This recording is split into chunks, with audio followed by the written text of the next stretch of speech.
ಕುಳಿತವ. ಕಾರಣ ಯುದ್ಧವನ್ನು ಗೆದ್ದಂತಹ ಗಂಡುಗಲಿ ಭೀಮಸೇನ ಎನ್ನುವುದಾಗಿ ಪ್ರಪಂಚವೇ ಅರಿತಿರುವಂತಹ ವಿಷಯ. ಹಾಗಾಗಿ ನನ್ನನ್ನು ನಾನೇ ಉದ್ಘೋಷಿಸಿಕೊಳ್ಳುವ ಅಗತ್ಯವಿಲ್ಲ ಎನ್ನುವ ಕಾರಣಕ್ಕಾಗಿ ಸುಮ್ಮನೆ ಕುಳಿತಿದ್ದವ ನಾನು. ಆದರೆ ಪಾರ್ಥ, ಆ ಕ್ಷಣದಲ್ಲಿ ನೀನೇನು ಮಾಡಿದೆಯೋ ತಕ್ಷಣವೇ ಎದ್ದು ನಿಂತು, ಅಣ್ಣ, ಇದು ನನ್ನ ಗಾಂಧೀವ, 84 ಅಂಗುಲಗಳ ಉದ್ದವಾಗಿರುವಂತಹ ಈ ಗಾಂಧೀವದಲ್ಲಿ ಯುದ್ಧವನ್ನು ಗೆದ್ದವ ನಾನೇ ಎಂಬುದಾಗಿ ಹೇಳಿಬಿಟ್ಟಿಯಲ್ಲ.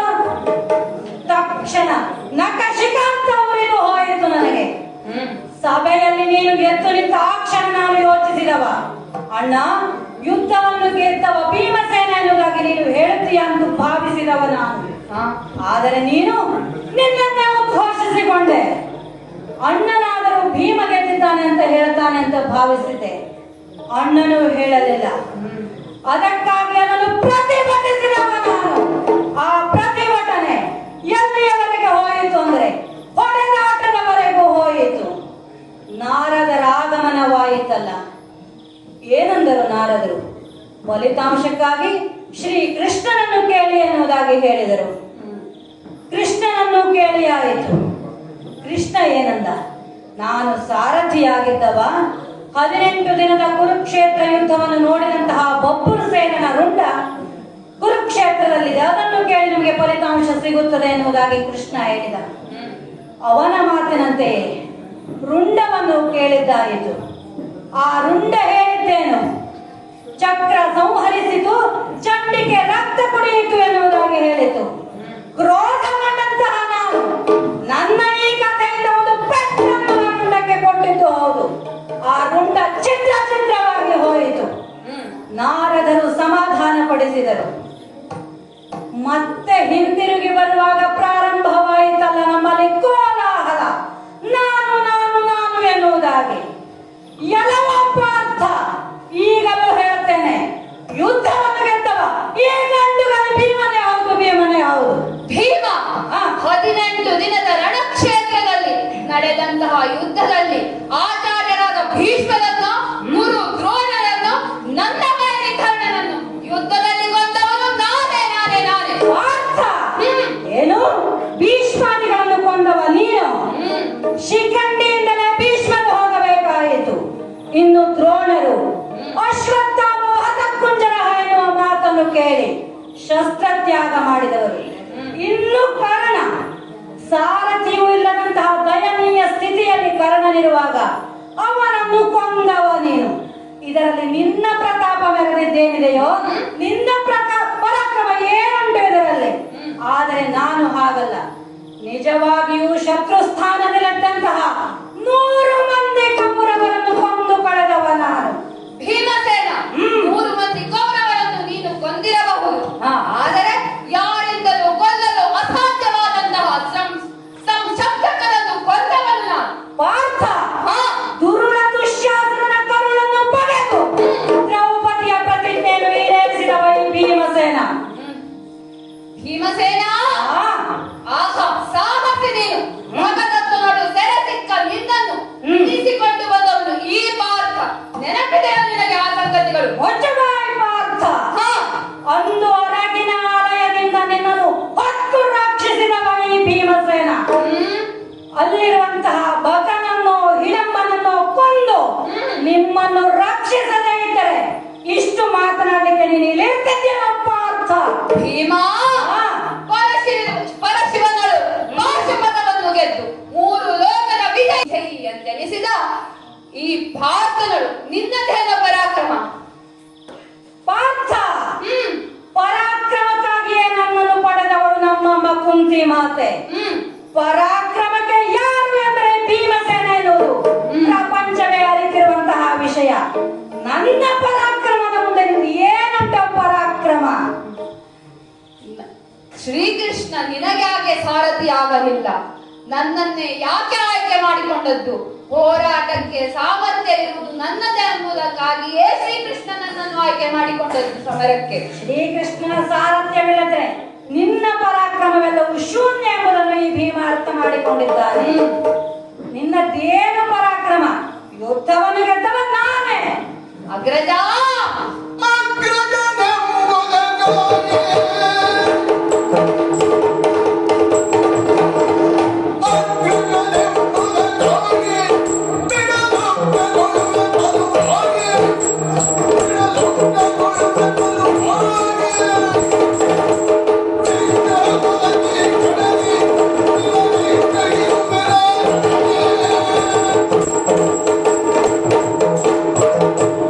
ಭೀಮಸೇನ, ಎಷ್ಟು ಮಾತನಾಡುತ್ತೀಯೋ ನೀನು?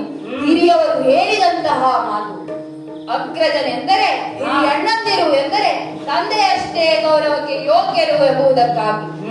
ಆದರೆ ನೀನು ಯೋಗ್ಯರು ಎಂಬುದು ಪಾರ್ಥ, ಅಣ್ಣ ಯೋಗ್ಯ, ಭೀಮಸೇನ ಅಗ್ರಜ ಎನ್ನುವುದು ಈಗ ನೆನಪಾಗುತ್ತಾ ಇದೆಯೋ ನಿನಗೆ? ಸಭೆಯಲ್ಲಿ ಅಣ್ಣ ಕೇಳಿದ ಪ್ರಶ್ನೆಗೆ ಉತ್ತರಿಸುವಾಗ ಎಲ್ಲೂ ಹೋಗಿತ್ತು ನಿನ್ನ ಅಣ್ಣನೆನ್ನುವ ಭಾವ, ಅಗ್ರಜನೆನ್ನುವ ಭಾವ? ಹೌದಪ್ಪ, ನಾನು ಸಣ್ಣವನು ನಿನಗಿಂತಲೂ. ಇವನಿಗೆ ಏನೋ ತಿಳಿಯಿಲ್ಲ ಎಂದು ಸುಮ್ಮನೆ ಇರುವ ಬದಲು ಅಗ್ರಜನಾಗಿದ್ದು ನನ್ನೊಡನೆ ಯುದ್ಧಕ್ಕೆ ಬಂದವನು ನೀನು.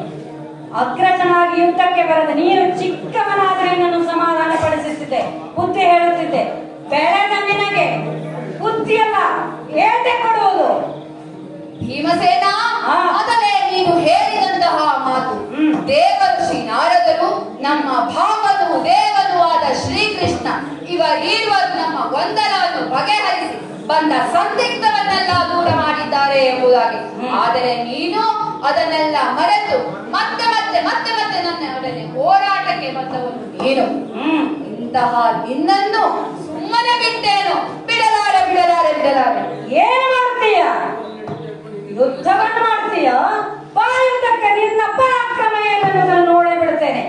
ಪಾರ್ಥನ ಗಾಂಡೀವ ಹೆಚ್ಚು, ಈ ಭೀಮನ ಕಥೆ ಹೆಚ್ಚು, ನೋಡೇ ಬಿಡೋಣ ಬಾ ಯುದ್ಧಕ್ಕೆ.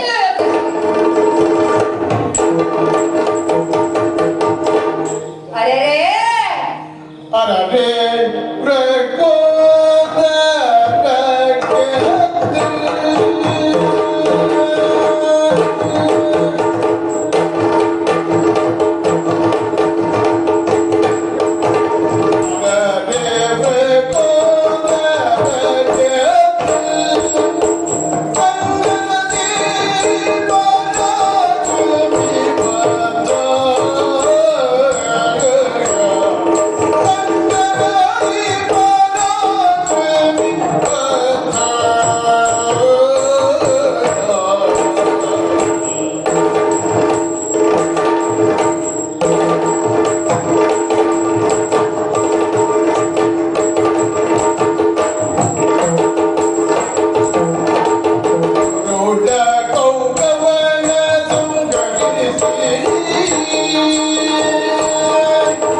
ಭೀಮಸೇನ, ಏನಾಯಿತು ನಿನಗೆ?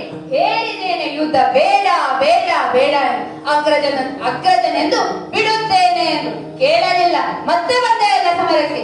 ಏನಾಯಿತು ಈಗ? ಕೈ ಸೋತು ಬಿದ್ದೆಯಲ್ಲ ನೀನು. ಏನ್ ಹೇಳಿದೆ ನೀನು? ನಿನ್ನಲ್ಲಿ ಇರುವುದು ರುಧಿರಮುಖಿ ಎಂಬ ಕಥೆಯೋ, ಅದರಲ್ಲಿ ನನ್ನನ್ನು ಬಡಿದು ನೆಲಕ್ಕೆ ಉರುಳಿಸಿವೆಯೋ? ಏನಾಯಿತು ನಿನ್ನ ರುಧಿರಮುಖಿ ಗದೆ? ಪರಶಿವ ಕೊಟ್ಟಂತಹ ಭೂಮಿ ತೂಕದ ಗೆದೆ ಇಂದು ನೆಲದ ಮೇಲೆ ಬಿದ್ದು ಹೊರಳಾಡುತ್ತಿದೆ ನೋಡು. ಏನು ಹೇಳಿದೆ? ದುಷ್ಟ ಕೋರವರನ್ನು ಕೊಂದವನು ನಾನೇ ಧೀರ ಎಂದು ಹೇಳಿಕೊಟ್ಟೆಯಲ್ಲ. ಏನಾಯಿತು ನಿನ್ನ ಧೀರತನ? ಕೀಚಕನನ್ನು ಬಡಿದು ಕೊಂದ ಪರಾಕ್ರಮ ಎಲ್ಲಿ ಹೋಯಿತು? ಎಲ್ಲ ಬಂಡಿ ಅನ್ನ ಉಣ್ಣುವುದರಲ್ಲಿಯೇ ಹೋಯಿತು ನಿನ್ನ ಪರಾಕ್ರಮ. ಏನು ಹೇಳಿದೆ ನೀನು? ಹಾಗೆ ಮಾಡಿದ್ದೇನೆ, ಹೀಗೆ ಮಾಡಿದ್ದೇನೆ ಎಂದು ಬಾಯಲ್ಲಿ ಬಡಬಡಾಯಿಸಿದ ಮಾತ್ರಕ್ಕೆ ಸಾಲದು, ಕೈಯಲ್ಲಿ ತೋರಿಸಬೇಕಿತ್ತು ನಿನ್ನ ಪೌರುಷವನ್ನು. ಎಲ್ಲಿ ಹೋಯಿತು ನಿನ್ನ ಪೌರುಷವಲ್ಲ? ನಿನ್ನ ಜೊತೆ ನೆಲದ ಮೇಲೆ ಬಿದ್ದು ಹೊರಳಾಡುತ್ತಿದೆ ನೋಡು. ನಿನ್ನ ಹೊರಳಾಟದ ಚಂದ ನೋಡು, ಚಂದ. ಸೋತು ಬಿದ್ದಂತಹ ನಿನ್ನಲ್ಲಿ ನನ್ನ ಮಾತೆ ಬಿಡು. ಪಾರ್ಥ, ಒಮ್ಮೆ ನಾನು ಕೈ ಸೇವತೆ ಅಂತ ಬಾಯಿಗೆ ಬಂದಂತೆ ಪಚಾರಿಸ್ತಾ ಇದ್ದೀಯೇನೋ. ಮತ್ತೆ ಅರಿತೇನೆ ನಿನಗೆ, ಸರಿಯಾದ ವ್ಯವಸ್ಥೆಯನ್ನು ಮಾಡ್ತೇನೆ. ಪಾರ್ಥ, ಇದು ಯುದ್ಧದ ಅಂತ್ಯ ಅಲ್ಲ, ಆರಂಭ. ನೆನಪಿಟ್ಟಿಕೋ ನೀನು. ನಿನಗೆ ಸರಿಯಾದ ವ್ಯವಸ್ಥೆಯನ್ನು ಮಾಡ್ತೇನೆ ಮಾಡ್ತೇನೆ ಮಾಡ್ತೇನೆ.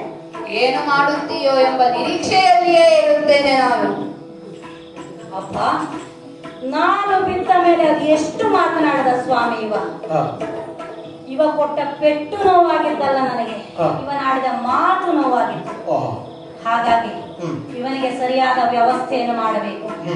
ಏನು ಮಾಡೋಣ ಅಂತ ಯೋಚನೆ ಮಾಡ್ತಾ ಇದ್ದೇನೆ.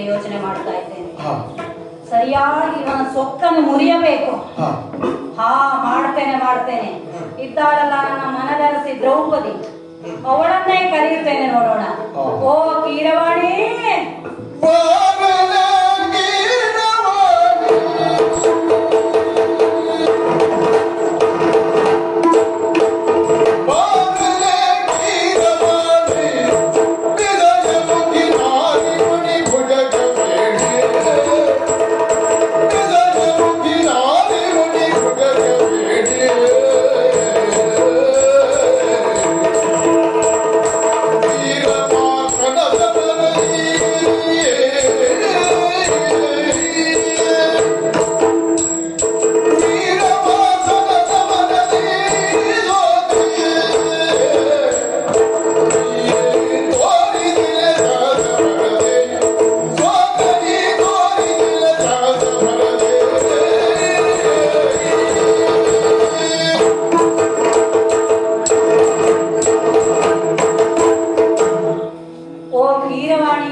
ಸಂತೋಷವಾಯಿತು.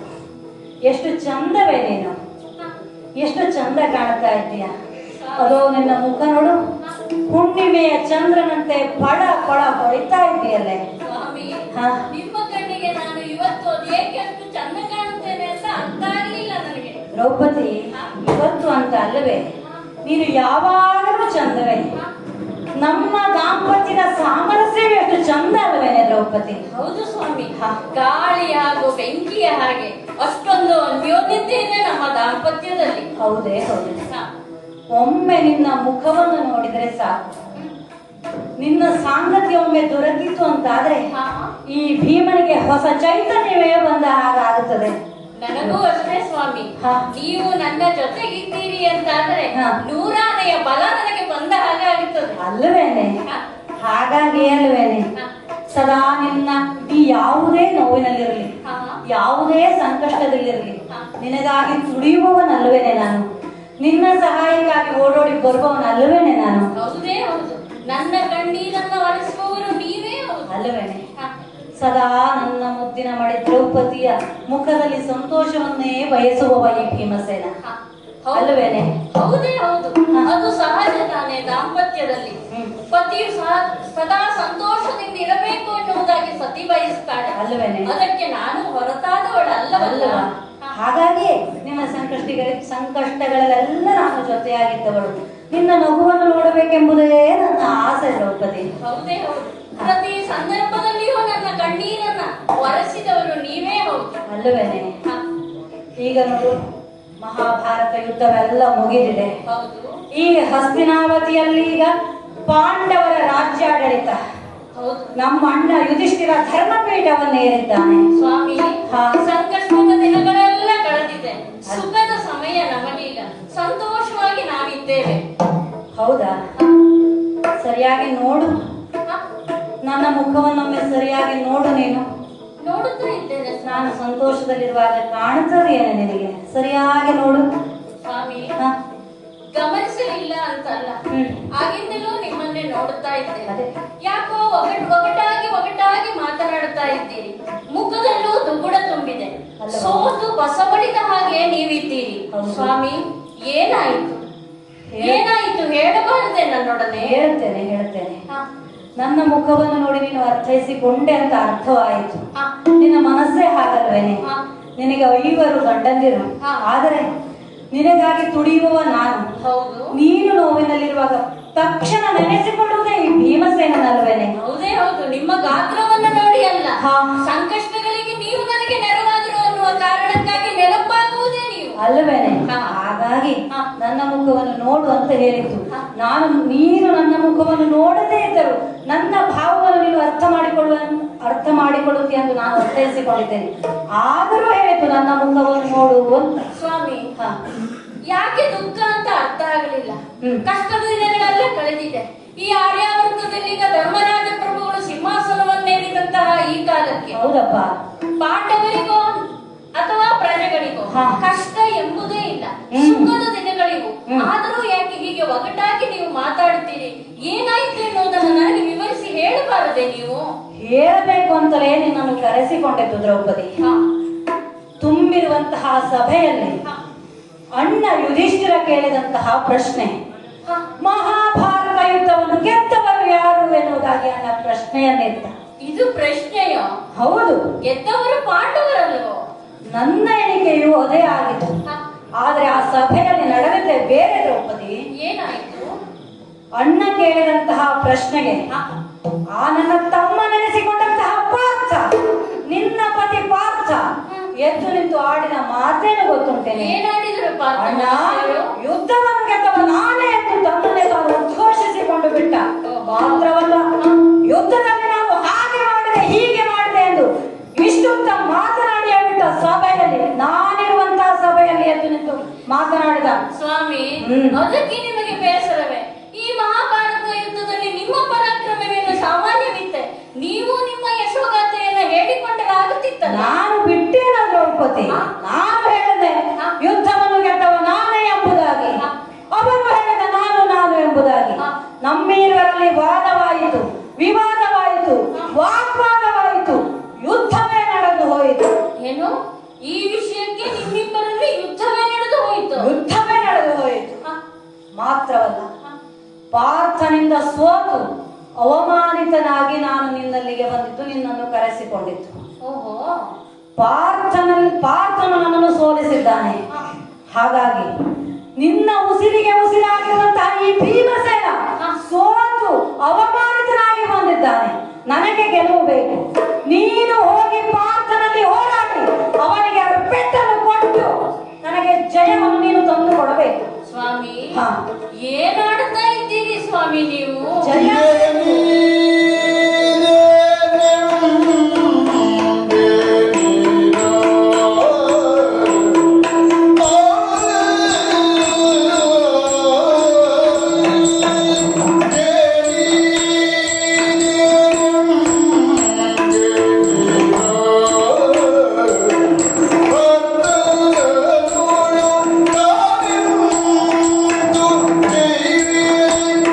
ಸಮರ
ಸ್ವಾಮಿ ದ್ರೌಪದಿ, ಏನಿದೆ ನಂದಿರಿ, ನೀವು ಏನನ್ನ ಆಡುತ್ತಾ ಇದ್ದೀರಿ? ಪಾರ್ಥನಲ್ಲಿ ನೀನು ಯುದ್ಧಕ್ಕೆ ಹೋಗಬೇಕು ಎನ್ನುವುದಾಗಿ ನಾನು ಹೇಳ್ತಾ ಇದ್ದೇನೆ. ಪಾರ್ಥನೊಡನೆ ನನ್ನ ಹೋರಾಟವೋ? ಹೌದು ಸ್ವಾಮಿ, ಹಾ, ಇದು ಸಾಧುವೋ ಸಾಧ್ಯವೋ ಅಂತ ಎರಡು ಪ್ರಶ್ನೆಗಳನ್ನ ನಿಮ್ಮ ಮುಂದೆ ಇಡ್ತಾ ಇದ್ದೇನೆ. ಎರಡಕ್ಕೂ ಉತ್ತರ ಕೊಡ್ತೇನೆ ನಾನು. ಸ್ವಾಮಿ, ಹಾ, ಮಹಾಭಾರತ ಯುದ್ಧ ಮುಗಿದಿದೆ. ಹಾ, ಈಗ ನಾವು ಸುಖದ ಕಾಲದಲ್ಲಿ ಇದ್ದೇವೆ. ಈ ಕ್ಷಣಕ್ಕಾಗುವಾಗ ಮಹಾಭಾರತ ಯುದ್ಧ ಗೆದ್ದವರ್ಯಾರು ಅನ್ನುವಂತಹ ಪ್ರಶ್ನೆಯೇ ಬರಬಾರದಾಗಿತ್ತು. ಬಂದಿದೆಯಲ್ಲ.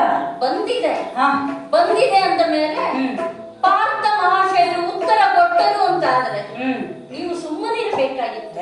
ಯಾಕೆ? ನೀವು ಪಾಂಡವರೈವರು ಒಂದೇ ಅಲ್ಲವೇ ಸ್ವಾಮಿ? ಒಟ್ಟಾಗಿ ಮಹಾಭಾರತ ಯುದ್ಧವನ್ನ ಗೆದ್ದವರು. ಯುದ್ಧವನ್ನ ಮಾಡುವ ಪೂರ್ವದಲ್ಲಾಗಲಿ, ಯುದ್ಧವನ್ನು ಗೆದ್ದ ಮೇಲಾಗಲಿ, ಪಡೆದಂತಹ ರಾಜ್ಯದಲ್ಲಿ ಇದು ತನಗೆ ಎನ್ನುವಂತಹ ಕಲಹ ನಿಮ್ಮಲ್ಲಿಲ್ಲ. ಇಲ್ಲ. ಜೊತೆಗೆ ಸರ್ವರು ನೀವೈವರು ಒಮ್ಮತದಿಂದ ಧರ್ಮರಾಜರನ್ನ ಪ್ರಭುವಾಗಿ ಸ್ವೀಕರಿಸಿದ್ದೀರಿ. ಹೌದು. ಕಲಹ ನಿಮ್ಮಲ್ಲಿಲ್ಲ. ಹಾಗಾಗಿ ಪಾಂಡವರೈವರು ಒಂದೇ ಎನ್ನುವಂತಹ ಭಾವ. ಈಗ ಉತ್ತರವನ್ನ ಪಾರ್ಥ ಕೊಡಲಿ, ನೀವು ಕೊಡಲಿ, ನಾನು ಗೆದ್ದೆ ಅಂತ ಪಾರ್ಥ ಹೇಳಲಿ ಅಥವಾ ಉಳಿದವರೇ ಹೇಳಲಿ, ಯಾರು ಗೆದ್ದೆ ಅಂತ ಹೇಳಿದರು ಪಾಂಡವರೈವರು ಗೆದ್ದ ಹಾಗೆ ಅಲ್ಲವೇ ಸ್ವಾಮಿ? ಹಾಗೆ ಅಂತ ನಾನು ಎಣಿಸಿದ್ದೆ ಪಾರ್ಥ ಉತ್ತರ ಕೊಡುವ ಮೊದಲಾಗಿ. ಆದ್ರೆ ಪಾರ್ಥ ತಾನು ಎಂದ. ನನ್ನ ಪರಾಕ್ರಮಕ್ಕೆ ಇದು ಶೋಭೆ ತರ್ತದೇನೆ ದ್ರೌಪದಿ? ಹಾಗಾಗಿ ನೀವು ವಾದ ಕೇಳಿದಿರಿ. ಹೌದು. ಆ ನಂತರ ವಾದ ವಿಪರೀತಕ್ಕೆ ಹೋಗಿ ನಿಮ್ಮಲ್ಲಿ ಹೊಡೆದಾಟವೇ ಆಯಿತು. ಹೌದು ಸ್ವಾಮಿ, ಈಗ ಅಣ್ಣ ತಮ್ಮಂದಿರು ಹೊಡೆದಾಡುತ್ತಾರೆ. ಹ್ಮ್. ಅದು ಲೋಕದಲ್ಲಿ ಇಲ್ಲ ಅಂತಲ್ಲ, ಇರುವಂತದ್ದೇ. ಹೊಡೆದಾಟ ಆಗಲಿ, ಒಮ್ಮೆ ಹೊಡೆದಾಡುತ್ತಾರೆ, ಮತ್ತೊಮ್ಮೆ ಒಂದಾಗುತ್ತಾರೆ. ವಿಷಯವನ್ನು ಇಲ್ಲಿಗೆ ಬಿಟ್ಟು ಬಿಡಿ ಸ್ವಾಮಿ. ಯಾಕೆ ಹೇಳ್ತೇನೆ? ಅದಿಲ್ಲ ಅಂತಾದ್ರೆ, ನನ್ನನ್ನು ನೀವು ಯುದ್ಧಕ್ಕೆ ಕಳುಹಿಸಿದಿರಿ ಅಂತಾದ್ರೆ ಇದು ಮಾನವೋಗುವ ಸಂಗತಿ ಆಗುವುದಿಲ್ವೋ ಸ್ವಾಮಿ? ಯಾಕೆ? ಗಂಡ ಹೆಂಡತಿ ಜಗಳಾಡಿದರು ಅಂತಾದ್ರೆ ಲೋಕದಲ್ಲಿ ನಮಗೆ ಮರ್ಯಾದೆ ಸಿಗುತ್ತದೋ? ಗಂಡ ಹೆಂಡತಿ ಜಗಳಾಡಿದರು ಅಂದ್ರೆ ಈ ವಿಷಯ ಬಹುಬೇಗ ಲೋಕದಲ್ಲಿ ಪ್ರಚಾರ ಆಗುತ್ತದೆ ಸ್ವಾಮಿ. ಒಳ್ಳೆಯ ಸಂಗತಿ ಬಹುಬೇಗ ಜನರಿಗೆ ತಲುಪುವುದೇ ಇಲ್ಲ. ಆದ್ರೆ ಇಂತಹ ವಿಷಯಗಳು ರಂಜನೀಯವಾಗಿ ಹೊಸ ಹೊಸ ಮುಖವನ್ನು ತೆಗೆದುಕೊಂಡು ಕತೆ ಮತ್ತು ವಿಸ್ತಾರ ಆಗಿ ಹೋಗುತ್ತದೆ. ಗಂಡ ಹೆಂಡತಿ ಹೊಡೆದುಕೊಂಡ್ರಂತೋ, ಹಾಗಾದ್ರೆ ಹೆಂಡತಿ ಗಂಡನಿಗೆ ಹೇಗೆ ಹೊಡೆದ್ಲು, ಎಷ್ಟು ಹೊಡೆದ್ಲು, ಎಲ್ಲಿ ಹೊಡೆದ್ಲು, ಹೀಗೆಲ್ಲ ಕತೆ ಮತ್ತಷ್ಟು ಬೆಳೀತಾ ಹೋಗುತ್ತದೆ. ಮತ್ತೆ ಬಿರುದು ಬರುತ್ತದೆ. ನಮಗೆ ಹೆಂಗಸರಿಗೆ ಅಪವಾದ ಬರುವಂತದ್ದು. ಗಂಡನಿಗೆ ಹೊಡೆದಂತೆ, ಗಂಡನಿಗೆ ಎದುರು ಮಾತಾಡದಂತೆ, ಏನೋ ಮಾರಿಯವಳು, ಹೆಮ್ಮಾರಿ, ಎಲ್ಲ ಬಿರುದನ್ನು ನಾವು ಪಡಿಬೇಕಾಗುತ್ತದೆ. ಅಲ್ಲ, ಮಾನ ಹೋಗುವುದು ಇಬ್ಬರುತ್ತೆ. ಯಾಕೆ? ಪತ್ನಿಯಿಂದ ಪೆಟ್ಟು ತಿಂದಾಯವ ಅಂತ ಹೇಳಿ ಪತಿಗೂ ಆಡಿಕೊಳ್ತಾರೆ. ಹಾಗಾಗಿ ನಾನು ಹೇಳುತ್ತಾ ಇರುವುದು ಇದು ನಮಗೆ ಸರಿಯೋ ಅಂತ ಹೇಳಿ. ಜೊತೆಗೆ ಇದು ನನ್ನಿಂದ ಸಾಧ್ಯವೋ ಅಂತಲೂ ನಾನು ಪ್ರಶ್ನೆ ಮಾಡ್ತೇನೆ. ಈಗ ಇಷ್ಟೆಲ್ಲ ಹೊಡೆದಾಡಿದ್ರು ಈ ಪತಿವ್ರತೆ ಅಂತ ಲೋಕದಲ್ಲಿ ನಾನು ಗುರುತಿಸಿಕೊಂಡವಳಿದ್ದೇನೆ. ಸತ್ಯಭಾಮಿಗೂ ಪತಿವ್ರತ ಧರ್ಮವನ್ನ ಬೋಧಿಸಿದವಳಿದ್ದೇನೆ. ಈಗ ಗಂಡನೊಡನೆ ಹೋಗಿ ಜಗಳಾಡದ್ಲು, ಹೊಡೆದಾಡದ್ಲು ಅಂದ್ರೆ ಲೋಕ ನನ್ನನ್ನ ಆದರ್ಶ ಅಂತ ಒಪ್ಪಿದ್ದೆ ಸ್ವಾಮಿ. ವಿಚಾರ ಮಾಡಿ. ಹಾಗೆ ಇದು ನನ್ನಲ್ಲಿ ಸಾಧ್ಯವೋ ಅಂತ ಪ್ರಶ್ನೆ ನಾನು ನಿಮ್ಮಲ್ಲಿ ಇಟ್ಟಿದ್ದು. ಯಾಕೆ? ಮೂರು ಲೋಕದ ಗಂಡ ಈಗ ನಿಮ್ಮನ್ನೇ ಸೋಲಿಸಿದ್ದಾರೆ, ಪೆಟ್ಟು ತಿಂದಿದ್ದೀರಿ ನೀವು. ಅಂತವರೊಡನೆ ಈಗ ನನ್ನಪ್ಪ ಇಟ್ಟಂತಹ ಪಣದಲ್ಲೇ ಗೆದ್ದು ನನ್ನನ್ನೇ ಜಯಿಸಿ ಬಂದವರು ಪಾರ್ಥ ಮಹಾಶಯರು. ಅವರೊಡನೆ ನಾನು ಯುದ್ಧ ಮಾಡುವುದು ಸಾಧ್ಯ ಆದೀತೆ, ಗೆಲುವು ನನ್ನಿಂದ ಸಾಧ್ಯ ಆದೀತೆ ಅನ್ನುವುದು ಪ್ರಶ್ನೆ ಪ್ರಭು. ದ್ರೌಪದಿ, ನನ್ನ ಮುದ್ದಿನ ಮಾಡಿದ ಎಷ್ಟು ಚೆನ್ನಾಗಿ ಮಾತನಾಡ್ತಾ ಇದ್ದಾಳೆ ಎನ್ನುವುದಾಗಿ ನೋಡ್ತಾ ಇದ್ದೇನೆ. ಇವತ್ತೇ ನೀವು ನನ್ನ ಮಾತನ್ನು ಕೇಳಿದ್ದ? ಪಾರ್ಥನನ್ನು ಹಾಡಿ ಹೊಗಳ್ತಾ ಇದೆಯಲ್ಲ, ನೆನಪಿಸಿಕೋ. ನಿನ್ನ ಹಿಂದಿನ ಕಥೆಗಳನ್ನೆಲ್ಲ ನೆನಪಿಸಿಕೋ. ಏನು ಸ್ವಾಮಿ? ಆ ಕೀಚಕನಿಂದ ನಿನ್ನನ್ನು ರಕ್ಷಿಸಿದವರು ಯಾರೇ? ಆ ಪಾರ್ಥ ಬಂದನ? ಯಾರು? ನಾನೇ ಅಲ್ಲ. ದುರುಳ ದುಶ್ಯಾಸನನ ಕರುಣನ್ನು ಬಗೆದು ನಿನ್ನ ಪ್ರತಿಜ್ಞೆಯನ್ನು ಈಡೇರಿಸಿ ನೀನು ಮುಡಿ ಕಟ್ಟುವ ಹಾಗೆ ಮಾಡಿದವ ಯಾರು? ನಾನು. ಪಾರ್ಥ ಬಂದನು ಅಲ್ಲಿಗೆ? ಇಲ್ಲವೇ ಇಲ್ಲ. ತುಂಬಿದಂತಹ ಸಭೆಯಲ್ಲಿ ತೊಡೆಯನ್ನು ತಟ್ಟಿ ನಿನ್ನನ್ನು ಕರೆದ ಆ ದುರ್ಯೋಧನನ ತೊಡೆಯನ್ನು ಮುರಿಯುತ್ತೇನೆ ಎಂದು ಪ್ರತಿಜ್ಞೆಗಳಿದು ಅದನ್ನು ಈಡೇರಿಸಿದವ ಯಾರು? ನಾನೇ ಅಲ್ವಾ? ನಿನ್ನ ಪಾರ್ಥ ಬಂದನು ಅಲ್ಲಿ? ಬಂದಿಲ್ಲ. ಒಂದು ಪಗಡೆಯಾಡಿದವ ನನ್ನ ಅಣ್ಣನೇ ಆದರೂ ಅಣ್ಣನ ಕೈಯಲ್ಲಿ ಸುಡುತ್ತೇನೆ ಎಂದು ಮುಂದಾದವ ಈ ಭೀಮಸೇನ. ಯಾಕೆ? ನನ್ನ ಮಡದಿ ದ್ರೌಪದಿಯ ಕಣ್ಣೀರನ್ನು ನೋಡಿ ಕರಗಿ ಆಡಿದವ, ಹಾ. ಸದಾ ನಿನ್ನ ಕಣ್ಣೀರಿಗೆ ಜೊತೆಯಾದವ ಈ ಭೀಮಸೇನ. ಹಾ. ನಿನ್ನ ಕಣ್ಣೀರಿಗೆ ಕರಗುವವರು ನೀವೇ ಅಲ್ಲವೇನೆ? ಹಾ. ಹಾಗಾಗಿ ಹಾ. ಸದಾ ನಿನ್ನ ಒಳಿತನ್ನೇ ಬಯಸುವವ, ಹಾ. ನಿನ್ನ ಸಂತೋಷವನ್ನೇ ಬಯಸುವವ, ಹಾ. ಇಂದು ತಮ್ಮನಾದಂತಹ ಪಾರ್ಥನಲ್ಲಿ ಹೊಡೆಸಿಕೊಂಡು ಅವಮಾನಿತನಾಗಿ ಬಂದಂತಹ ನಿನ್ನ ಪ್ರೀತಿಯ ಭೀಮಸೇನಿಗೆ ನೀನು ಹೀಗೆ ಮಾತನಾಡುವುದೇನೆ? ನನ್ನ ಪರವಾಗಿ ಮಾತನಾಡುವುದನ್ನು ಬಿಟ್ಟು ಪಾರ್ಥನನ್ನು ಹಾಡಿ ಹೊಗಳ್ತಾ ಇದ್ದೀಯಲ್ಲ ಇಲ್ಲ ನೀನು. ಸ್ವಾಮಿ, ನನ್ನಿಂದ ಸಾಧ್ಯವೋ ಇದು ಅಂತ ನಿಮ್ಮಲ್ಲಿ ನಾನು ಪ್ರಶ್ನೆ ಮಾಡಿದ್ದು. ಸಾಧ್ಯ ಇದೆ ಅಂತಲೇ ನಿನ್ನನ್ನು ಹೇಳಿದ್ದು ದ್ರೌಪದಿ. ಹಾ. ನೆನಪಿಸಿಕೊ, ಒಂದು ಕುರು ಪಾಂಡವರಲ್ಲಿ ಹಾ. ಸಂಧಿಯೋ ಸಮರವೋ ಎಂಬ ಪ್ರಶ್ನೆ ಬಂದಾಗ ಹಾ. ಸಮರವೇ ಲೇಸು ಅಂತ ಆಡಿದವಳಲ್ಲವೇನೆ ನೀನು? ಆಗಲೇ ಯುದ್ಧೋತ್ಸಾಹವನ್ನು ತೋರಿದವಳಲ್ಲವೇನೆ ನೀನು? ಹೌದು. ಯುದ್ಧವೇನು ತಿಳಿಯದವಳೇನೆ ನೀನು? ಅಲ್ಲ. ಹಾ. ಹಾ. ಮತ್ತೆ ಇಷ್ಟೊಂದು ಮಾತನಾಡ್ತಾ ಇದ್ದೀಯ. ನಾನು ಹೋಗ್ತೇನೆ ಅಂತಕ್ಕೆ ನಾನು ಹೋಗ್ತೇನೆ, ನಿಮ್ಮ ಅವಮಾನವನ್ನು ನಾನು ಸಹಿಸುವುದಿಲ್ಲ ಎಂದು ನೀನು ಹೇಳ್ತೀಯ ಅಂತ ನಾನು ಭಾವಿಸಿದೆ. ಹೋಗುವುದು ಪತಿಗೆ ಎದುರಾಗಿ ಅಲ್ವೋ? ಆ ಕಾರಣ ಹೇಳಕ್ಕೆ ಅವನು ಪತಿಯೇ ಅಲ್ಲವೇನೆ? ನಿನ್ನ ಪ್ರಾಣನಾಥ ಭೀಮಸೇನ ಅಲ್ಲವೇನೆ? ಹಿಂದೆ ಕೌಂಡ್ಲಿಕನನ್ನು ನಾನು ವಧಿಸಿದ್ದೆ. ಅಲ್ವಾ? ಕೌಂಡಿಕನ್ನು ವಧಿಸಿದವಳು ನೀನು. ಹೌದು. ಇದನ್ನೆಲ್ಲ ತಿಳಿದು ನನ್ನ ಮುತ್ತಿನ ಮಡದಿ ನೀನು ಎನ್ನುವುದಾಗಿ ನಿನ್ನಲ್ಲೇ ಹೇಳಿದ್ರೆ ನೀನು ಪಾರ್ಥನನ್ನ ಹಾಡಿ ಹೊಗಳ್ತಾ ಇದ್ದೀಯಲ್ಲ. ಹ?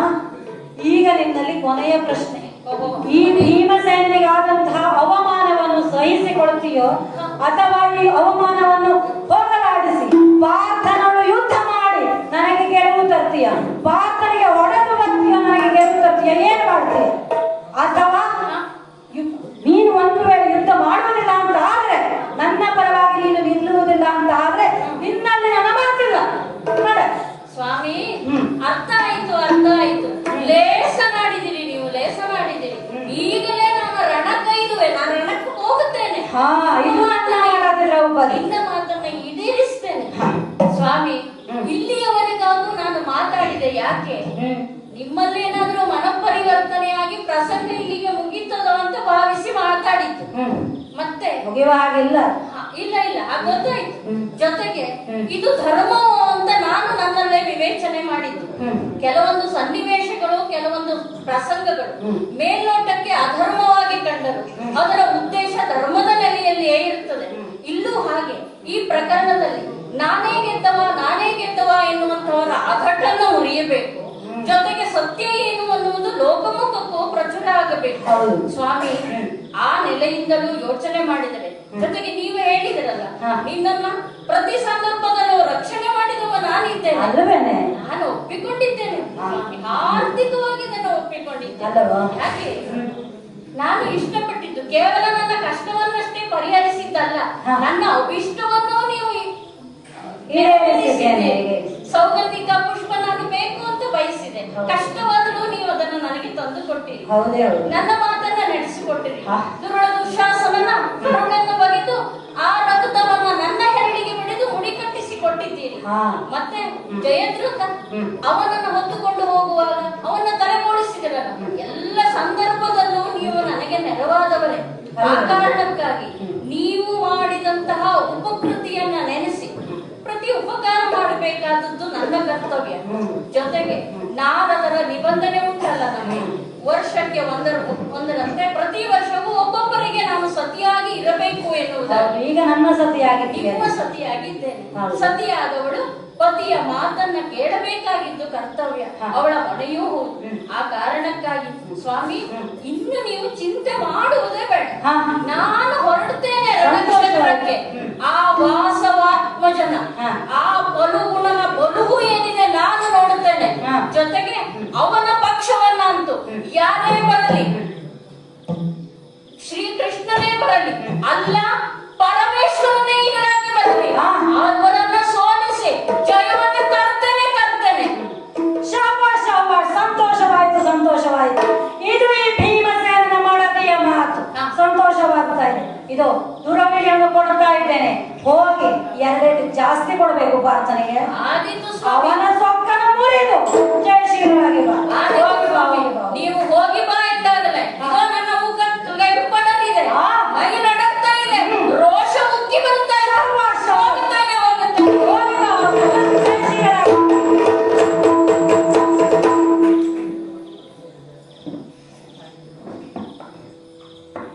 ಭೀಮ ಮೊದಲೇ ಹೇಳಿ ಹೋಗಿದ್ದಾನಲ್ಲ, ಇದು ಯುದ್ಧದ ಅಂತ್ಯವಲ್ಲ ಆರಂಭ ಎಂಬುದಾಗಿ. ಆದ್ದರಿಂದ ಯಾರು ಬರುತ್ತಾರೆ ಎಂಬ ನಿರೀಕ್ಷೆಯಲ್ಲಿ ಇದ್ದವನ. ಓಹೋ, ಯಾರೋ ಬರುತ್ತಿದ್ದಾರಲ್ಲ. ಬಂದವಳು ಇವಳು ದ್ರೌಪದಿ. ಇವಳು ಬರುತ್ತಾ ಇದ್ದಾಳೆ. ಬರಲಿ, ಏನು ಮಾಡುತ್ತಾಳೆ, ಏನು ಸಾಹಸವನ್ನು ಮಾಡುತ್ತಾಳೆ ಎಂಬುದನ್ನ ನೋಡುತ್ತೇನೆ. ಪತಿಯ ಅಪ್ಪಣೆಯನ್ನ ಪಡೆದು ರಣಕ್ಷೇತ್ರಕ್ಕೆ ಕಾಲಿಟ್ಟಿದ್ದೇನೆ. ಎದುರಾಗುವುದು ಯಾರಿಗೆ? ನನ್ನ ಪತಿಗಲ್ಲವೋ? ಹಾಗಾಗಿ ಹೇಗೆ ತೊಡಗಿಕೊಳ್ಳೋಣ? ನಮಸ್ಕಾರ ಹಾಕಿಯಲ್ವೋ? ಓ ನೀರಾ, ನೀರಾ ನಿನಗೆ ನಮಸ್ಕಾರ.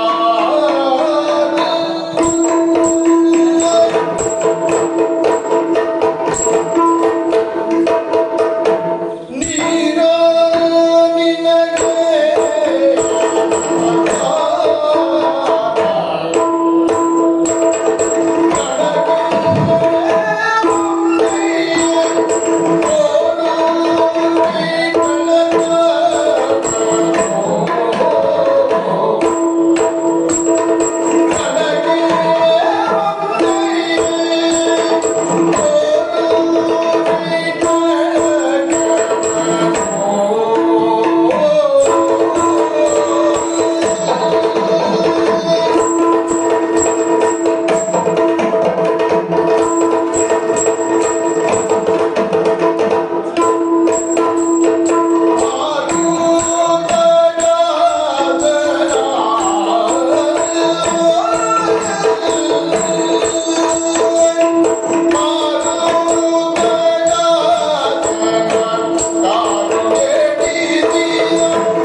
ನೆಲೆಯಿಂದ ಸ್ವಲ್ಪ ಹೊರಗೆ ಬಂದೇ ನಿಮ್ಮಲ್ಲಿ ಮಾತಾಡಿಸಿತ್ತು.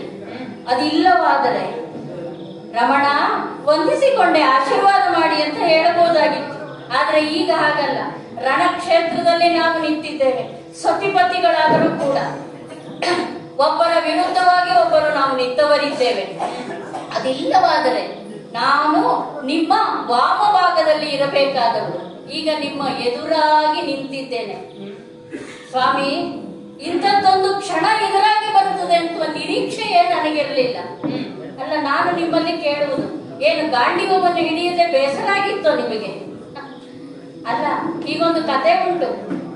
ಕೆಲವೊಂದು ವ್ಯಕ್ತಿಗಳಿಗೆ ಒಂದು ಕೆಲಸವನ್ನ ನಿರಂತರವಾಗಿ ಮಾಡುತ್ತಾ ಇದ್ರೆ ಒಂದು ದಿನ ಆ ಕೆಲಸ ಇಲ್ಲ ಅಂತಾದ್ರೆ ಆ ದಿನ ಮಾಡುವುದು ಅನರ್ಥವೇ.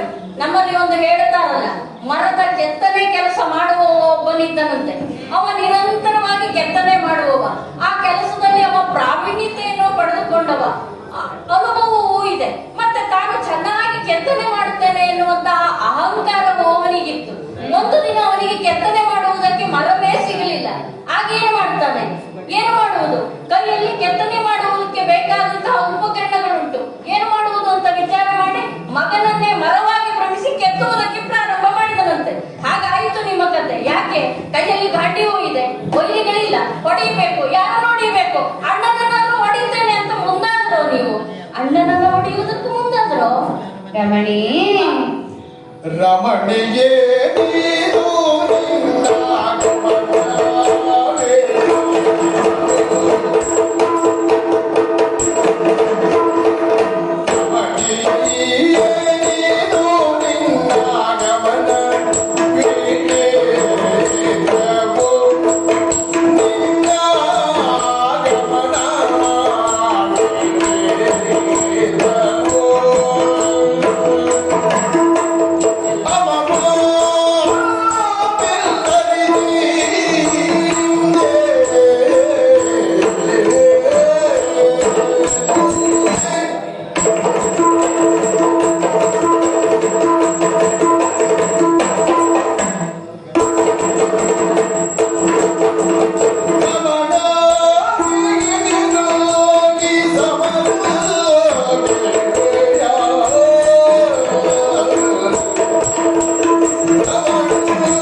ಗಮನವು ಮತ್ತು ನಿನ್ನ ಆಗಮನವು ನನಗೆ ಎರಡೂ ಆಶ್ಚರ್ಯವನ್ನು ಉಂಟು ಮಾಡಿದೆ.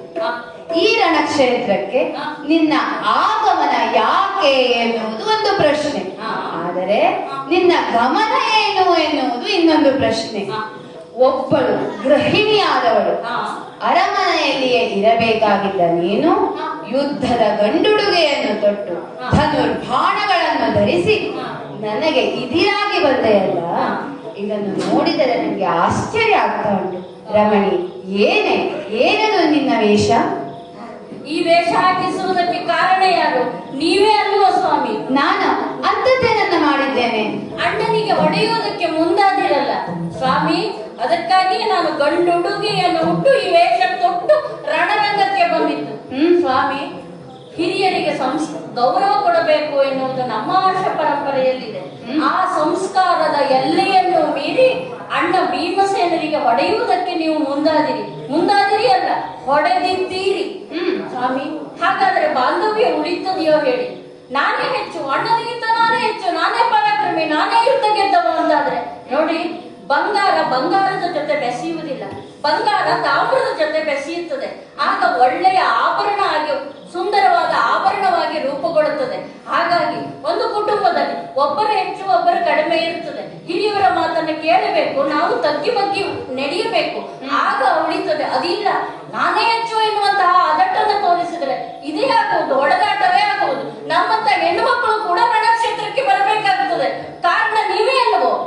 ಇರಲಿ, ಇದು ಸಹೋದರರ ನಡುವೆ ನಡೆದಂತಹ ವಾಗ್ವಾದ, ಇದು ಹೋರಾಟದವರೆಗೂ ಹೋಗಿರಬಹುದು. ಎಷ್ಟೇ ಆದ್ರೂ ಅಣ್ಣ ತಮ್ಮಂದಿರ ನಡುವೆ ನಡೆದಂತಹ ಸಂಗತಿ. ನಮ್ಮ ನಡುವೆ ನೀನ್ಯಾಕೆ ಮುಂದೆ? ಭೀಮಸೇನ ಹೇಳಿದ್ದಾನೋ ಏನೋ ಗೊತ್ತಿಲ್ಲ. ನಮ್ಮಣ್ಣ ಇಟ್ಟಂತಹ ಸಭೆಯಲ್ಲಿ 18 ದಿನದ ಕುರುಕ್ಷೇತ್ರ ಯುದ್ಧವನ್ನು ಗೆದ್ದವರು ಯಾರು ಎಂಬುದಾಗಿ ಪ್ರಶ್ನೆಯನ್ನು ಇಟ್ಟಿದ್ದಾರೆ. ಅಲ್ಲಿ ನಾನು ಎದ್ದು ನಿಂತು ಹೇಳ್ತೇನೆ ನಾನೇ ಗೆದ್ದವನು ಎಂದು. ಆಗ ಭೀಮನು ಎದ್ದು ನಿಂತು ಹೇಳಿದ್ದಾನೆ, ಇಲ್ಲ ನಾನು ಗೆದ್ದದ್ದು. ನಮ್ಮಿಬ್ಬರಲ್ಲಿ ನಡೆಯಿತು ಸಂಘರ್ಷ. ನಾರದರು ಕೃಷ್ಣರು ಬಂದು ನಮ್ಮ ಗೊಂದಲವನ್ನೆಲ್ಲ ದೂರ ಮಾಡಿಬಿಟ್ಟರು.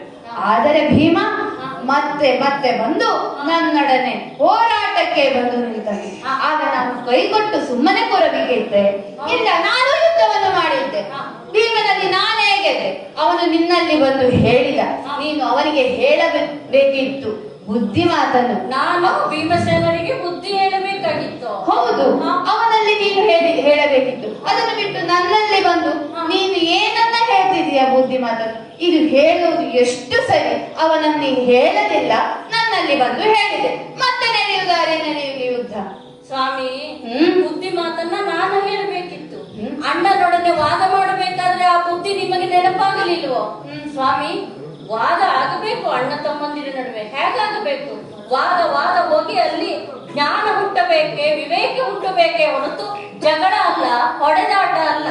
ಅಂತಹ ವಾದದಿಂದ ಉತ್ಪನ್ನವಾದಂತಹ ವಿವೇಕ ಅಥವಾ ಆ ಜ್ಞಾನವು ಸಮಾಜಕ್ಕೆ ಆದರ್ಶ ಆಗಬೇಕು.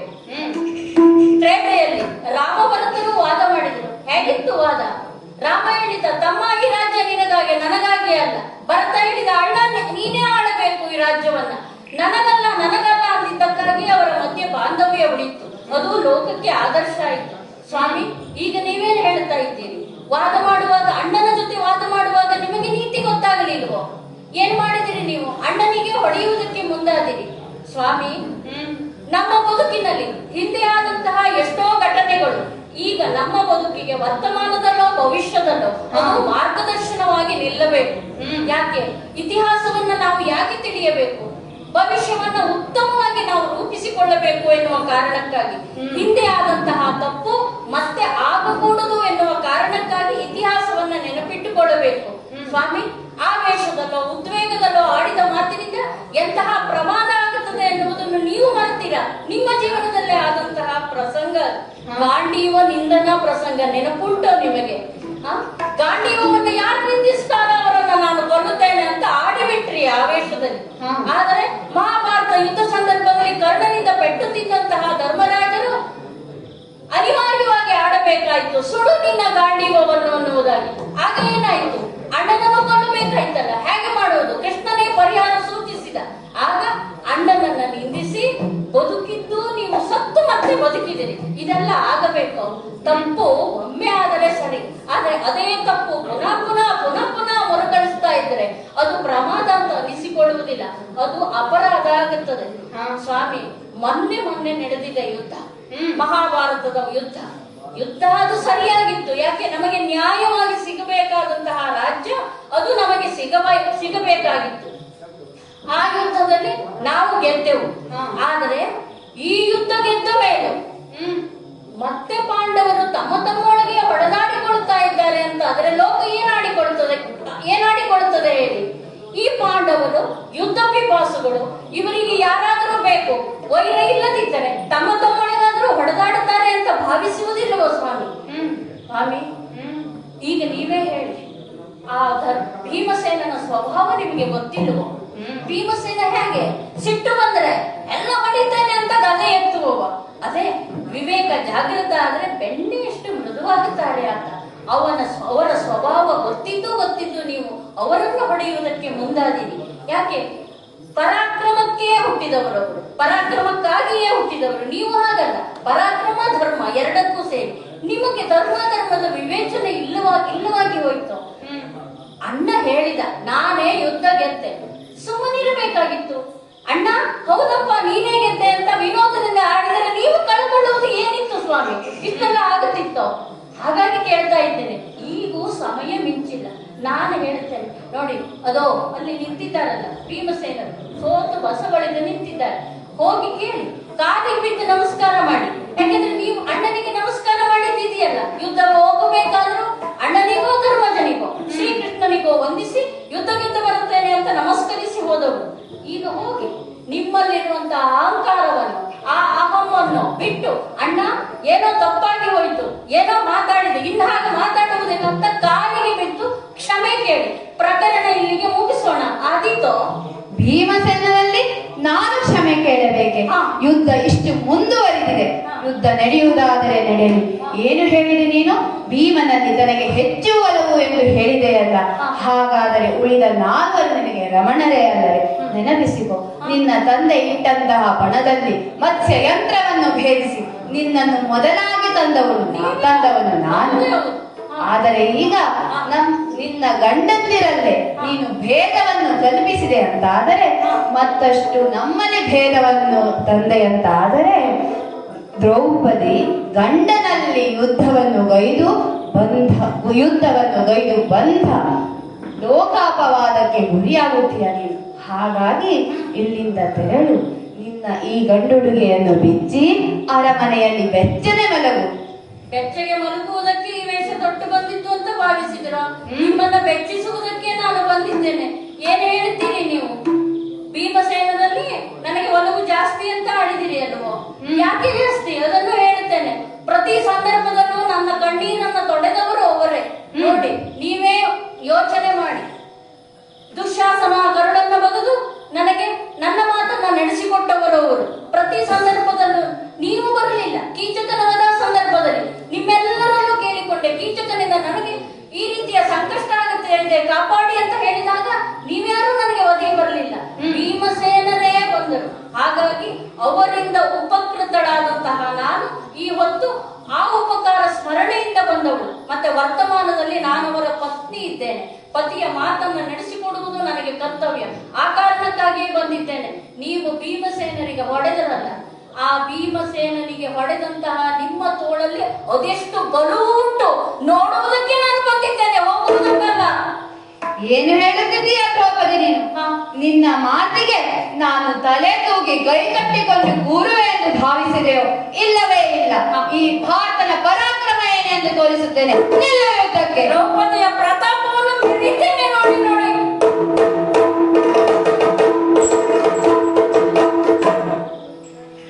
ಅಬ್ಬಾ, ಧನು ಶರಗಳನ್ನೆಲ್ಲ ಸೆಳೆದು ಬಿಟ್ಟರಲ್ಲ ದ್ರೌಪದಿ. ಏನು ಮಾಡುವುದು ಎಂದು ಯೋಚಿಸುತ್ತಿರುವಾಗ ನನ್ನ ಇವಳನ್ನು ಸೆಣಸುವುದಕ್ಕೆ ಒಬ್ಬಳು ಸ್ತ್ರೀಯ ಮುಂದೆ ಇನ್ನೊಂದು ಸ್ತ್ರೀಯನ್ನೇ ತಂದು ನಿಲ್ಲಿಸುವುದು ಸರಿ. ಆದ್ದರಿಂದ ನನ್ನ ಮುದ್ದು ಮಡದಿಯಾದ ಸುಭದ್ರೆಯನ್ನೇ ಕರೆಯುತ್ತಿ ಯುದ್ಧಕ್ಕೆ ಕಳಿಸುತ್ತೇನೆ.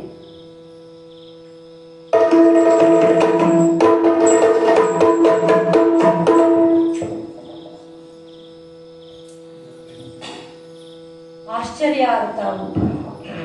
ಪಾರ್ಥದೇವರು ನನ್ನನ್ನು ಕರೆದು ಆಡಿದರಲ್ಲ, ಸುಭದ್ರಾ ದ್ರೌಪದಿಯಿಂದ ನಾನು ಸೋತು ಬಂದಿದ್ದೇನೆ ಎನ್ನುವುದಾಗಿ ನನ್ನಲ್ಲಿ ಆಡಿದರಲ್ಲ.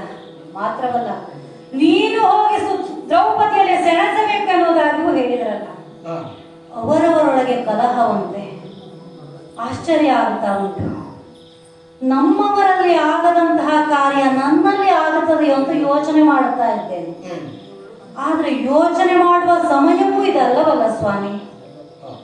ಇದು ನನಗೆ ಕಷ್ಟವೋ ಇಷ್ಟವೋ ಎನ್ನುವುದು ಯೋಚನೆ ಮಾಡುವ ಸಮಯವಲ್ಲ ಇದು. ಗಂಡ ಬೇಸರದಲ್ಲಿದ್ದಾಗ ಹೆಂಡತಿಯಾದವಳು ಅವನಿಗೆ ಸಮಾಧಾನ ಮಾಡುವುದು ಅವಳ ಕರ್ತವ್ಯ. ಆದ ಕಾರಣದಿಂದಾಗಿ ನನಗಾಗಿ ಅಲ್ಲದಿದ್ದರು ನಮ್ಮವರಿಗಾಗಿ ಅಕ್ಕನಿಗೆ ಎದುರಾಗಬೇಕಲ್ಲ. ಹೌದು, ಹೋಗುತ್ತೇನೆ. ಅಲ್ಲಿ ಹೋಗುತ್ತಾ ಇರುವುದು ಎಲ್ಲಿಗೆ? ರಣಕ್ಷೇತ್ರಕ್ಕೆ. ಹಾಗಾಗಿ ದಟ್ಟಿ ಚಲನವನ್ನು ಬಿಗಿದಿದ್ದೇನೆ, ಕಲ್ಪಾಣವನ್ನು ಧರಿಸಿದ್ದೇನೆ, ಯುದ್ಧಕ್ಕೆ ಬೇಕಾದಂತಹ ಸಕಲ ಸಿದ್ಧತೆಗಳನ್ನು ಮಾಡಿಕೊಂಡಿದ್ದೇನೆ. ನೇರವಾಗಿ ಹೋಗಿ ಅಕ್ಕನಿಗೆ ಹೇಳಲಾಗಲಿ ಅಂತೇನೆ. ಪಾರ್ಥ ಮಹಾಶಯರು ಸೋತು ಹೋದ ಮೇಲೆ ಈ ಪ್ರಕರಣ ಇಲ್ಲಿಗೆ ಮುಗಿಯುತ್ತದೆ ಅಂತ ನಾನು ಭಾವಿಸಿದ್ದೆ. ಆದ್ರೆ ಮತ್ತೊಂದು ವೇಷ ಬರ್ತಾ ಉಂಟಲ್ಲ. ಓಹೋ, ಇದ್ಯಾವ ವೇಷ ನೋಡಿದ್ರೆ ಧೀರೆ, ಇದ್ಯಾವ ಧೀರೆ?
ಈಗ ನಿನ್ನನ್ನ ಧೀರೆ ಅಂತಲೇ ಕರೀತಾ ಇದ್ದೇನೆ.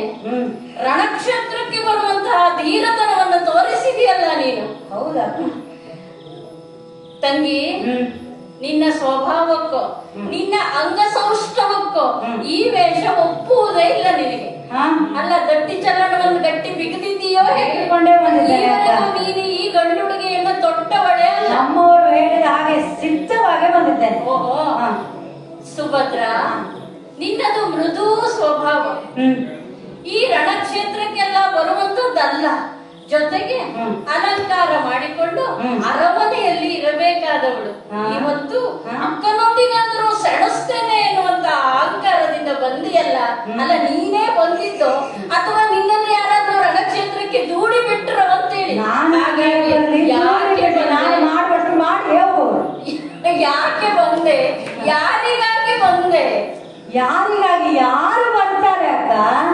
ಯಾರಿಗಾಗಿ? ಯಾರು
ಕೇಳ್ತೀಯ ನೀನು ಯಾರಿಗಾಗಿ ಬಂದೆ ಅಂತ? ಹಾ. ನೀನು ಯಾರಿಗಾಗಿ ಬಂದೆ ಅಕ್ಕ?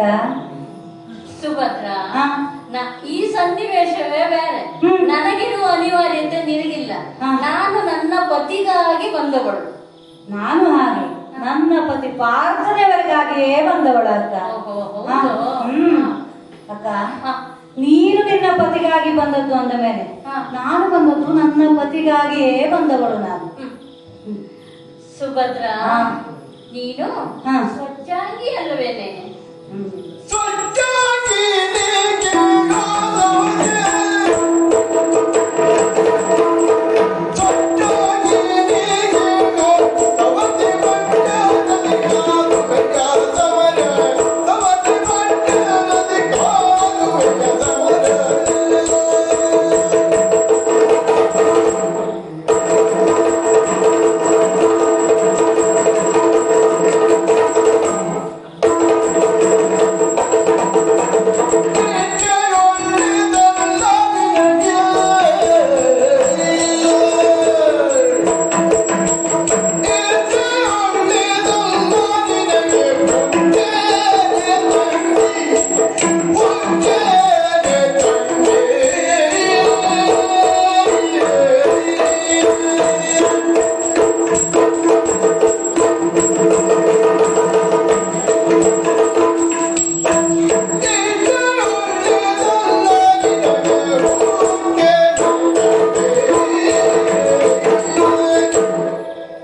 ಸುಭದ್ರ, ಅಕ್ಕ, ಸ್ವಚ್ಛಾಂಗಿ ಅಂತಲೇ ನಿನ್ನನ್ನು ಕರೆದಿತ್ತು. ಹಾ. ಪರಿಶುದ್ಧಳು ನೀನು. ನಿನ್ನ ಜೀವನದಲ್ಲಿ ಯಾವುದೇ ಕಳಂಕ ಇಲ್ಲ, ಕಲ್ಮಶ ಇಲ್ಲ. ಹ್ಮ್. ನಿನ್ನ ಮೇಲೆ ಒಂದು ವಿಶೇಷವಾದಂತಹ ಅಕ್ಕರೆ, ಪ್ರೀತಿ, ನನಗೂ ಹಾಗೆ ಅಕ್ಕ. ಹಾ. ನಮ್ಮ ಅಕ್ಕ ಅಂದ್ರೆ ಒಂದು ವಿಶೇಷವಾದಂತಹ ಗೌರವ, ಅಭಿಮಾನ ನನಗೆ. ಅದಕ್ಕೆ ಅಲ್ಲವೇ ಹಾ. ಪಾರ್ಥ ಮಹಾಶಯರು ನಿನ್ನನ್ನ ಮೋಹಿಸಿ ಮದುವೆಯಾಗಿ ಕರೆದುಕೊಂಡು ಬಂದಾಗ ಹ್ಮ್. ಹಸ್ತಿನಾವತಿಗೆ, ಹ್ಮ್. ಆಗ ಹಾ. ನೀನು ಹೇಗಿದ್ದೆ ಹೇಳು? ಅಡಗಿ ಗೊಲ್ಲತ್ತಿಯ ವೇಷದಲ್ಲಿ ನನ್ನನ್ನು ಕಂಡಿದ್ದಲ್ಲವೋ? ಆದರೂ ಭಯ ನಿನ್ನನ್ನ- ಭಯ ಅಕ್ಕ ಅಂತ. ಎಷ್ಟು ಪ್ರೀತಿ ಮಾಡಿಕೊಂಡೆ. ನಾನೇ ನಿನ್ನನ್ನ ಪ್ರೀತಿಯಿಂದ ಮನೆ ತುಂಬಿಸಿಕೊಂಡವಳಿದ್ದೇನೆ. ಈಗ ಹಾ. ಅಕ್ಕ ಪತಿಗಾಗಿ ಬಂದವಳು, ನಾನು ಪತಿಗಾಗಿ ಬರುತ್ತೇನೆ ಅಂತ ಬಂದಿಯಲ್ಲ. ಹ್ಮ್. ರಣವನ್ನ ಗೈದುವುದಕ್ಕೆ ನಿನ್ನಲ್ಲಿ ಆಗುತ್ತದೇನೋ, ಅಕ್ಕ ಮಾಡುತ್ತಾಳೆ ಎನ್ನುವುದಕ್ಕಾಗಿ ಈ ಯುದ್ಧಕ್ಕೆ ಬಂದು ನಿಂತಿಯಲ್ಲ. ಹ್ಮ್. ನಿನಗೆ ಹುಚ್ಚೇನೆ, ಯುದ್ಧದ ಹುಚ್ಚೇನೆ ತಂಗಿ. ಹುಚ್ಚ ಅಲ್ಲ ಅಕ್ಕ, ಹಾ. ನನ್ನ ಕರ್ತವ್ಯ ಇದು. ಹಾ. ನನ್ನವರಿಗಾಗಿ ಬಂದವಳು ನಾನು. ಹಾ. ಹಾ.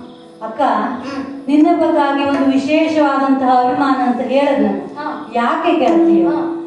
ಪಂಚ ಪಾಂಡವರು 5ರನ್ನು ಹಾ. ಏಕಸೂತ್ರದಡಿಯಲ್ಲಿ ಸಂಸಾರವನ್ನು ನಿಭಾಯಿಸಿಕೊಂಡು ಬಂದಂತಹ ಒಂದು ವಿಶೇಷತೆ ನಿನ್ನಲ್ಲಿ ಉಂಟು. ಹಾ. ಹಾಗಾಗಿ ಹಾ. ನಿನ್ನಲ್ಲಿ ಏನ್ ಹೇಳ್ತೇನೆ ಗೊತ್ತುಂಟ? ಹಾ. ಅಚ್ಚ ಕುಸುಮ ಗಂಧಿ ನೀನು ಅಂತ ಹೇಳ್ತೇನೆ.